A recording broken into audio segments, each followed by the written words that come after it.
আসসালামু আলাইকুম রহমতুল্লাহ। মানে বসবাসরত প্রবাসী ভাইদের উদ্দেশ্যে একটা কথা বলতে চাচ্ছি। আমি দীর্ঘদিন ধরে বলতে চাচ্ছি, কিন্তু আসলে বলার মতো সময় হয় না। আজকে বলতেছি, সেটা হচ্ছে যে আমরা সাপ্তাহিক শুক্রবারে জুমার নামাজ পড়তে যাচ্ছি, কিন্তু যাওয়ার পরে দেখা যায় ওখানে ওমানিরা মসজিদে পানি আনি দেয়।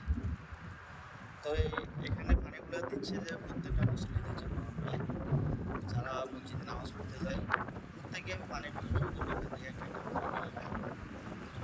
এখন আমরা কিছু বাঙালি বা আমরা কিছু প্রবাসী ভাইরা ওখানে যাওয়ার পরে দেখা যায় যে আমরা পানি একটা জায়গা দুই তিনটা নিয়ে একটা নিয়ে পকেটে একটা নিয়ে পকেটে আরেকটা হাতে নিয়ে আমরা, কিন্তু আসলে এগুলা ওমানিরা খারাপ চোখে দেখে।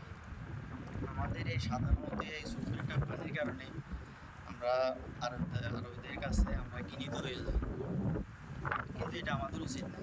আমরা প্রত্যেকে চাইলে আমরা সচেতন হয়ে যেতে পারি, কারণ এই পানিটার কারণে আমাদের বাঙালিদেরকে ওরা বলে ওরা মানে খ্যাত বা বিভিন্ন ধরনের একটা কথা বলে। তো এই সমস্ত কাজ না করে আমরা সামনের দিকে আমরা সচেতন হয়ে যাই, এবং আমরা এই সমস্ত কাণ্ডগুলো যেন না করি। আল্লাহ হাফেজ, সবাই ভালো থাকবেন।